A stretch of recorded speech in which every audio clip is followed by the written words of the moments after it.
Okay, respiratory system, the system that I struggle with the most physically. Physically. Okay, so what is the respiratory system? The system that aids in gas exchange and filtration of air. Where does gas exchange occur? The capillaries. Okay, so the functional anatomy. It's either dependent on location or what it does. So the location, upper respiratory, lower respiratory. Your upper is like your nose, your vocal folds, your like the pharynx, and the pharynx, shit like that. And then you have your lower respiratory, which is like the like larynx to the bronchi. Alveoli too. Yeah, so it's technically larynx to alveoli, but we'll get to that, okay? What we didn't write here is that there's bronchus, you have your main, then your secondary, then your tertiary, and then it goes all the way down to like the pulmonary, what is it? Respiratory bronchioles. Respiratory bronchioles, and then those are going to branch off into the little alveolar sacs, which we'll get into the alveoli soon enough, which is what we're going to mainly focus on in here. So don't fucking worry about all of the other little things, because they aren't really important. That's anatomy, not phys. That's anatomy, not phys. We can make a video on that too. All right. And then another way you can tell the anatomy is the conducting system, which I think is easier. The conducting system or the respiratory portion. So the conducting system is the things that conduct air to the alveoli or to the main respiratory places, which is the alveoli. The respiratory portion is just the place where gas exchange occurs. So alveoli, that's basically what you're gonna find in there, all right? Don't worry about anything else. Okay. So a little more shit right here. So the nasal cavity has a lot of things in it. It's meant to warm air for easy transfer and diffusion because cold air isn't as good as warm air. Well, we'll get to temperature later. It also has olfactory stimuli. If you smell something rancid, you don't want to breathe that in. You don't know what's in the air. It also has capillaries, a lot of capillaries. It's very sensitive. It also has a resonating chamber for speech. And then you also have a soft palate, which prevents food and liquid from entering the nasal passage. So like, have you ever like snorted Sprite and it just came out your nose? Yeah, your soft palate wasn't working on you that day. Okay, then you have the pharynxes. The oropharynx and the laryngopharynx help in digestion and respiration, okay? And then the nasopharynx is only for respiration. All right, that's it. That's all the nasopharynx does. And then we have the larynx. I know, pharynx, larynx, I get it. It connects the pharynx to the trachea, which is kind of shared with the esophagus, but that's not now. So the epiglottis prevents inhalation of food because you don't want food in your lungs. Trust me, I would know. The cartilage, everything that this little main like bronchial trachea is made of is just these thick hyaline cartilage rings because you can't have a collapsed trachea. If you have a trachea that collapses, you're dead, okay? That's the answer to everything. If something fucks up, you're dead, okay? All right, cool. So the cartilage allows for the trachea to stay open, and pseudostratified ciliated columnar A helps air move, and it also collects things out of the air because you don't want to take in microbes from the air, right? Okay, so that's basically most of the anatomy. Same with the bronchial tree, starts at the trachea, ends in the alveoli. The bronchi contain cartilage, the brachioles contain smooth muscle, all right? Because you can't have cartilage in your lungs when you're trying to breathe. That cartilage is heavy, okay? That's not good. All right, now time for the stars of the show, the alveoli. It goes from the pulmonary brachioles, I don't know how to say it. Bronchioles, to the alveoli ducts, to the alveoli sacs, all right? They're small individual sacs that are kind of like hanging off, and there's about, 28 of them? Too many. I don't know, there's a lot, because you need a lot, okay?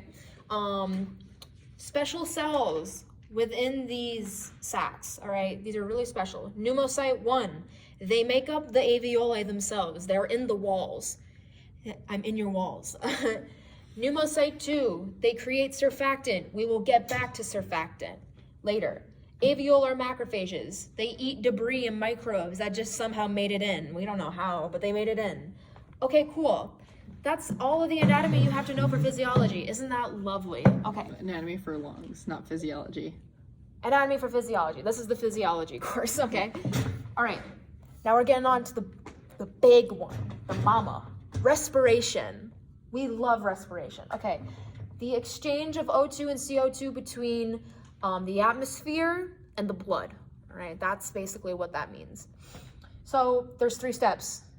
Big 3 steps. Ventilation, breathing. Pulmonary ventilation. That's the... why am I blanking? It's the mechanical inhalation and exhalation between the atmosphere and the body. Yeah. And then tissue ventilation is your internal ventilation. That's between the tissues and the capillaries, okay? That's called internal respiration. Internal respiration, but we're using tissue ventilation just because it's easier that way. It could be, yeah. All right. And before we start that, we have to know a little law called Boyle's law. Now Boyle was really smart when he was making this law right here. All right, look. So I'm going to make this as simplistic as possible. The less volume you have, the less space, pressure goes up. We discussed this in the hemodynamics chapter. Less pressure, more volume. More volume, less pressure. It's like squeezing a balloon with air in it. Exactly. It's like,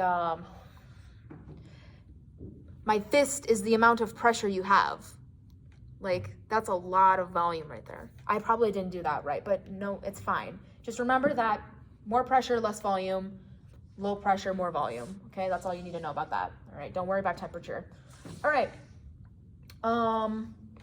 Pulmonary ventilation. It's the inhalation and the exhalation. You're breathing in and out, okay? Gases exchange between the atmosphere and the alveoli. It's a pressure gradient. Everything in the lungs is a pressure gradient. Gradient. Thanksgiving. So during inhalation, the thoracic cavity expands, okay? Everything is constricting. That's a big thing to understand. This is normal respiration, not maximal, okay? That's the difference. Maximal is when you're using everything, all right? You're using your abdominals, you're using your obliques, you're using everything like that.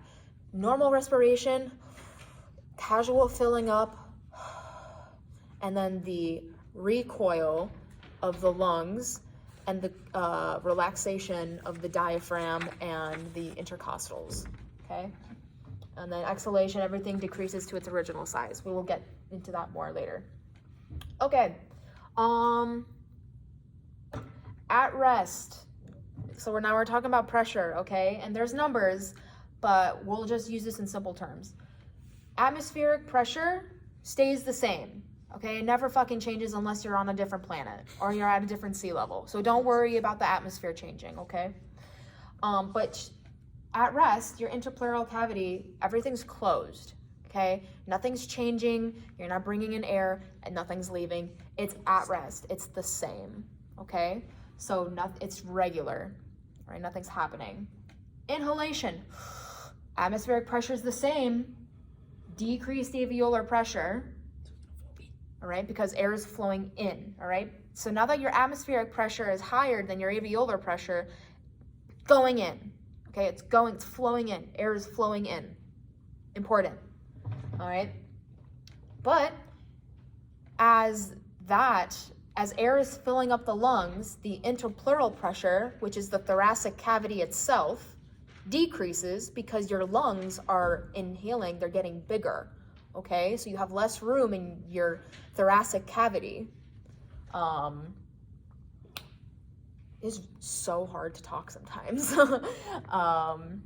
So your thoracic cavity has less volume because the lungs are taking up more, okay? Does that make sense? Yeah. Okay. Slight illustration here. So think about when you inhale, your muscles are going to contract to actually make this wider. So when you inhale, your muscles are contracting. So this is getting wider. You're going to get bigger. So that's going to go back to Boyle's law. So your area, your container, your volume has gotten bigger. So your pressure is going to go down. So now your pressure is lower than an atmospheric. So it's going to forcibly go in. Yeah. Versus exhalation is passively. Yeah. Because now it's gonna shrink just naturally, just because the muscle's gonna relax. Yeah. So it's gonna passively, everything's gonna shrink, muscle's gonna recoil, lung, alveoli, everything's gonna recoil, and we're gonna passively flow back out. Yeah. The difference between the regular inhalation, exhalation, and the maximal is when you're forcibly constricting your muscles. Okay, so you're like, right, that quick. That is maximal, okay? And that's where you're gonna bring in like your residual volume and shit like that. But that's also important. We'll get to that soon. Okay, but that's basically it. That's basically all these numbers. Don't worry about the numbers. Just know atmosphere is constant. When you're inhaling, it has to go in. So obviously your alveoli pressure is lower than your atmosphere. So everything's gonna go in, and then your muscles are going to very nicely just recoil, and the air is going to go back out. So that's breathing. Look at that. All right, look, we're already halfway through. Lung compliance. Lung compliance just means how easy it is the lungs can breathe. Can you breathe properly? Amazing. Oh, my dad called. We'll be fine. You have less compliance, you need to spend more energy, okay? Because if your lungs aren't doing that well, you need to breathe. You need to put in some extra work. You need to manually breathe, like me. All right. It's influenced by the recoil of the lung tissue. So if your lung tissue is like less elastic, if you have arthritis in your lungs, it's gonna be a little harder. You're gonna have a little harder of a breath, okay? And also the expansion of the thoracic cavity. If you have a tight thoracic cavity and your lungs are just pushing up against the area and it can't get to full volume, you're gonna have a harder time breathing. Less compliance even. Fibrosis and arthritis reduce compliance. They just worsen the condition of the lungs. And yeah. So another factor that goes into it is the alveolar surface tension, which is basically like, what is it? How did we describe it? If it gets slip and slide next to each other. Yeah. So if they're slipping and sliding, or if we're good, all right? Because you don't want things like dry. You don't want them sticking. That's not good, okay? You don't want stuff sticking. It could break off. These things are really delicate, okay?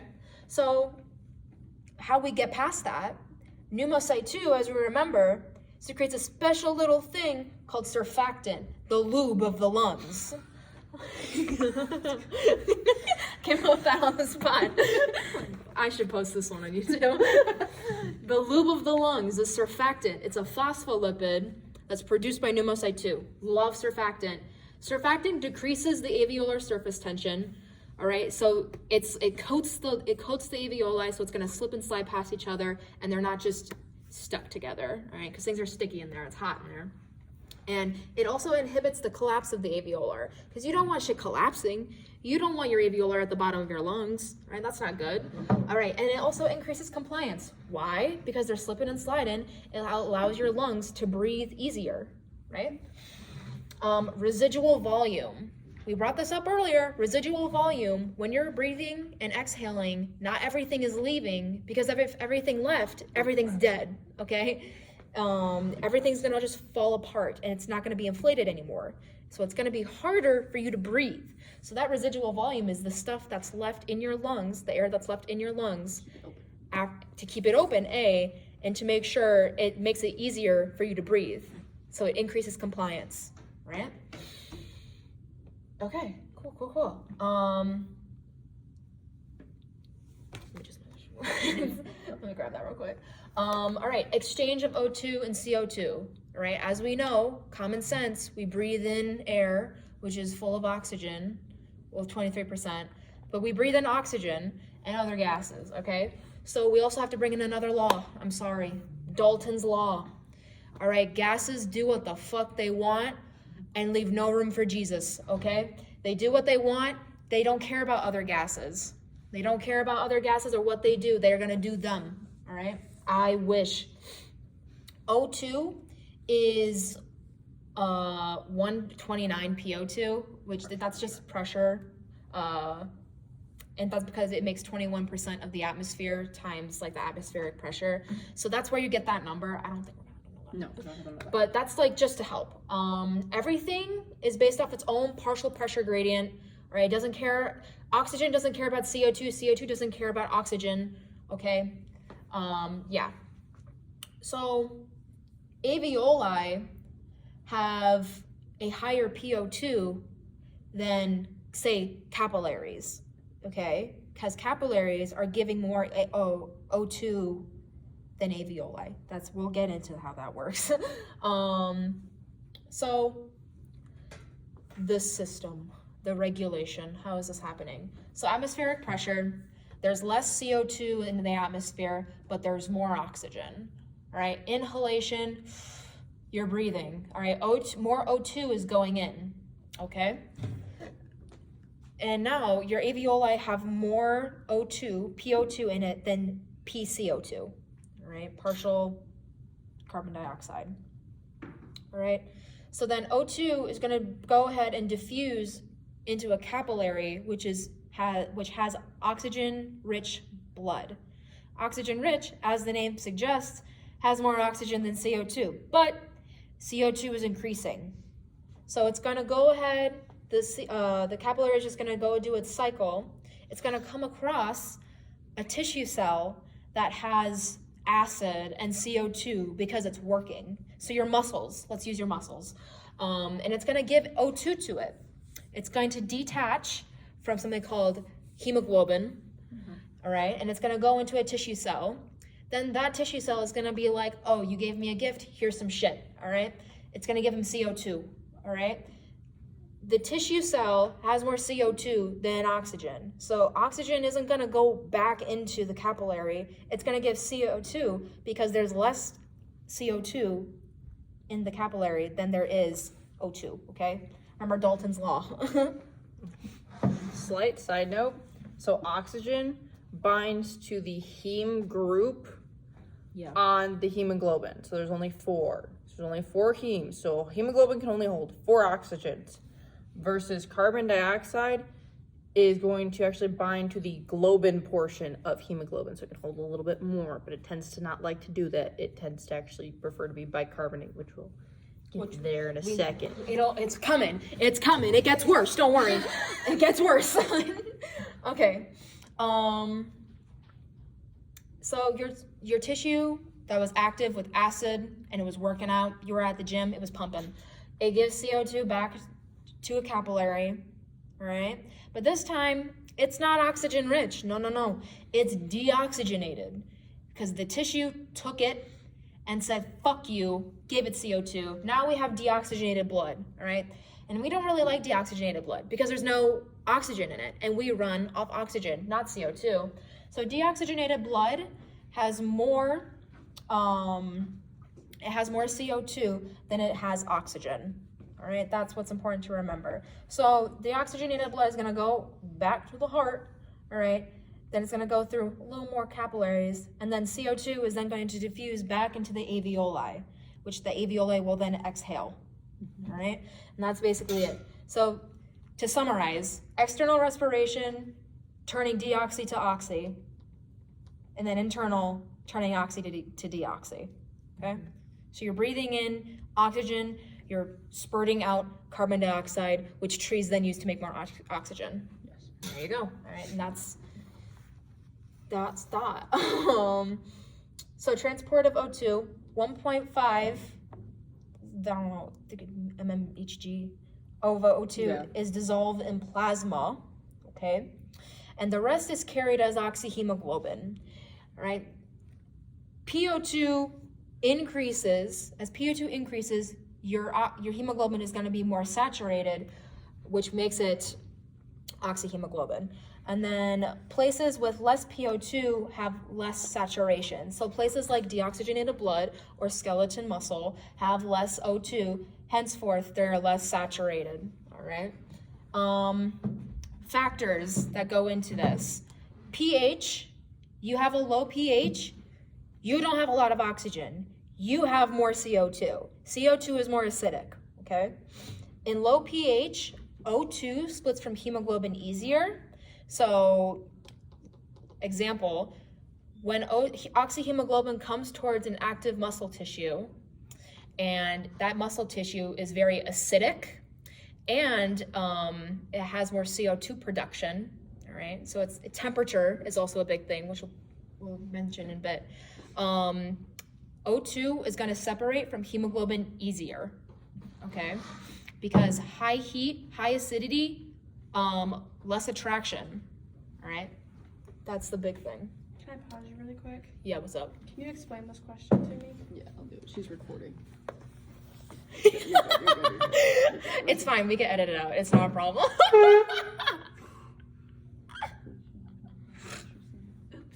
You're good. What question is it? I got it. It's just fluid exchange and ain't bad. Oh, Why are Did you these pause it homeworks- or no? no, it's fine. Why are these homeworks so hard? Fluid Because exchange she did between some the weird ass blood Is it just questions. so that you like hard? No, they're a lot tissues harder than They're what she at did. the freaking hard. Yeah. Like, the last- microcirculatory the last ones were, like, capillary exchange. Hard, but these are like hard. Yeah. The fluid exchange between blood and extra cellular fluid in the body tissue and circulatory system.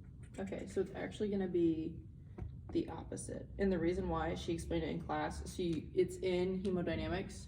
So you have 20 on this arterial side Mm-hmm. and that little purple line. So you're gonna send out 20, and then on that blue side you're gonna bring back in 17. So about 3 is lost. Okay. So you're gonna have an increase in interstitial because you need to keep them cells nice and wet. And then you're gonna have a little bit of a decrease in blood volume. It's not that much, but it's Okay. a little bit. Perfect. Yeah, so it should be that bottom last one because it is a tiny bit different. Perfect. Thank you. All right, cool. So now that we have transport of O2 out of the way, now we have to talk about its brother, CO2. All right, so we talked about pH and everything. Also, side note, O2 splitting from hemoglobin easier in high heat, high acidic concentrations is called the Bohr effect. All right, that's those are the three: Boyle, Dalton, Bohr. Those are the three laws you have to learn for this. I know, I didn't want to bring them in either, but we had to. Okay. So now CO2. CO2 can also bind to hemoglobin, all right? And we'll get to that in a bit. CO2 alters the structure of hemoglobin, and it lowers the carrying capacity of O2. So if a red blood cell is filled with CO2, oxygen doesn't really want to fuck with it for a bit, until that CO2 is off of the cell. So, yeah. Temperature, if temp increases, increase output from oxyhemoglobin. Okay, CO2 transport in the blood, aka tissue. So there are 3 ways CO2 is transported throughout the body. It's 1, dissolved in blood in the plasma, so you just have this gaseous, liquid, aqueous CO2 in your blood. My favorite word, carbaminohemoglobin, which just means that carbon dioxide is connected to a hemoglobin. And then bicarbonate ions, which is this lovely little equation right here. So basically, what this means is that CO2 plus water are gonna combine, and that's going to turn it into a carbonic acid. Carbonic acid will then split and create bicarbonate ions. And that is usually how CO2 is going to be carried, bicarbonate ions. It's about 70%. Okay? And the great thing about this thing is bicarbonate atoms can turn back into carbonic acid and then back into CO2, which CO2 will then be diffused into the alveoli, all right? Because you can't have acid in your alveoli, believe it or not. All right, so that's a great thing about that equation. Okay, we're almost done.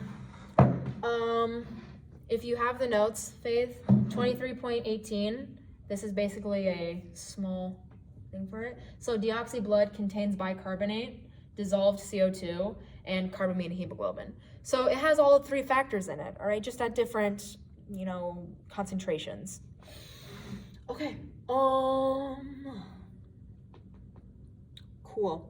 So in pulmonary capillaries, it's reversed from what happens in tissue capillaries, okay? So events are reversed from tissue capillaries. CO2 is in the alveoli are exhaled. CO2 and the hemoglobin separate and diffuse into the alveoli. Bicarbonate turns into carbonic.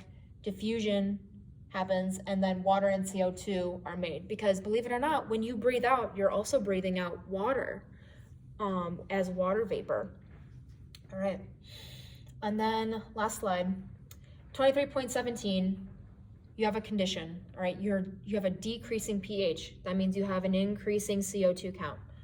Receptors, chemoreceptors in the heart and the brain are gonna detect that, and they're gonna be like, what the fuck's happening? So control centers in the medulla, the respiratory center, specifically the dorsal, are gonna sense that, and they're gonna be like, no. So effectors in the muscle, in the thoracic cavity, are going to contract now.